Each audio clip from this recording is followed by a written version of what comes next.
Michael Misa just went second overall in the NHL Draft to the San Jose Sharks, after going first overall in the OHL as an underager. That is a rare path. Only 6 players have been granted exceptional status in the OHL before him. But even with that resume, he was not invited to Team Canada development camp, and that snub has people scratching their heads, because his game is built for the highest level. He's a cerebral, surgical, hyper-aware playmaker with elite off-puck habits, playing more of a Kucherov style. Players who slow down the game, manipulate defenders, and kill you with timing and deception. And with the right line mate, he could be a problem for the next decade. Don't sweat the technique. Let's rewind real quick. After breaking Connor McDavid's OHL Cup scoring record, Misa was granted exceptional status at 15, joining names like McDavid, Tavares, and Ekblad after being drafted in the OHL a year early. Going first overall to Saginaw in the OHL, he put up a dominant rookie season with 56 points in just 45 games. And this year, a ridiculous 62 goals in 65 games for a total of 134 points. Those stats are good enough for third most goals by a draft-eligible skater in league history, and most points by a U18 player since Johnny Toronto back in 2000. It's not just the points, it's the way he gets them that will translate to real production in the NHL.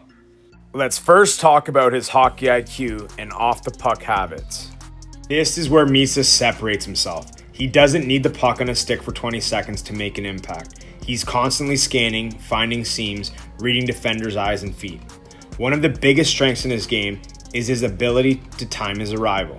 He drifts into soft spots just as the puck is about to arrive. That's not just instinct, that's elite processing. Watch on this play how he sets the pick on the defender and then he continues his route into the space he created to be left wide open for the breakaway. It is from these give and goes that Misa is able to find himself in dangerous areas where he can use that deadly release. One of the best shots that Misa has in his toolbox is the 1-foot snap shot.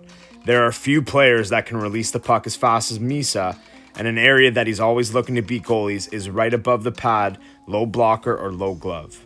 And what really helps with his quick release is his stick positioning. Before the puck even arrives, his stick is outside his right foot so that when the pass comes, he can allow it to come across his body and put it into a great shooting position. Another shot that has been money for Misa is his one-timer from the right face-off circle. He lives in that area, just inside the dot, ready to pull the trigger.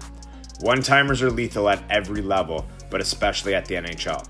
The goalies are so good, and any extra movement gives the shooter an edge. It's a shot that punishes teams for puck watching.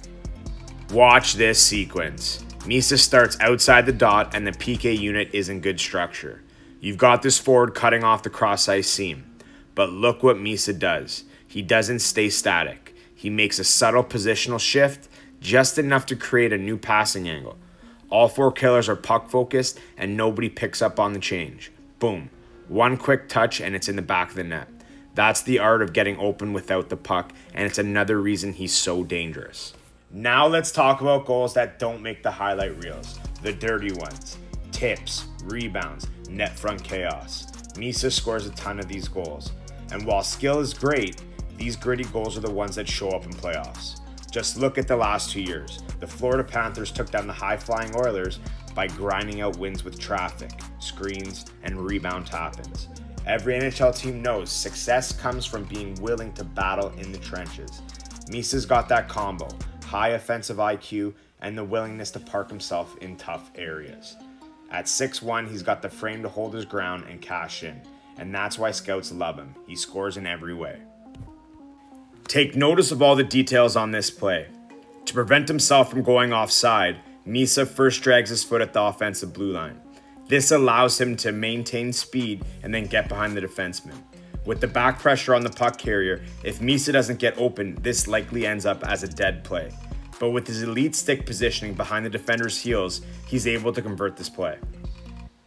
Backdoor plays like these seem easy, but you'd be surprised by the amount of players that bobble these chances. A key thing to note here is that Misa gets nice and low on his stick. He slides that bottom hand down the shaft. That gives him more stability and the ability to redirect the puck with accuracy when he's net front.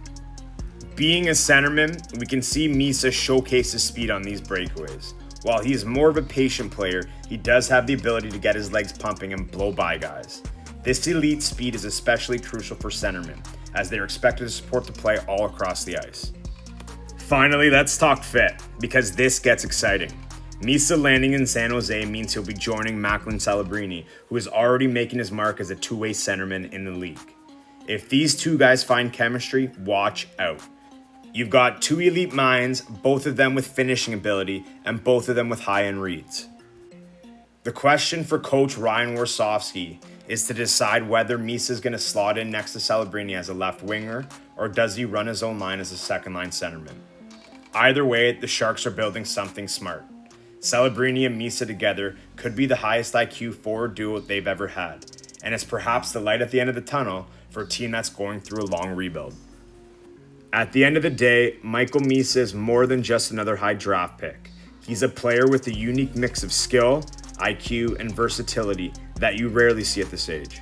He's already proven that he can dominate juniors, adapt his game, and score in every possible way. Whether it's deception, one-timers, net front battles, or sheer speed.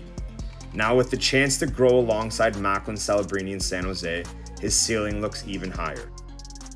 The real question isn't if he's going to make an impact in the NHL, but how big is that impact going to be? But what do you guys think? Will Misa live up to the hype and form a superstar duo with Celebrini? Or do you see some bumps in the road ahead? Let us know in the comments, and if you enjoyed the breakdown, make sure you like and subscribe for more hockey deep dives.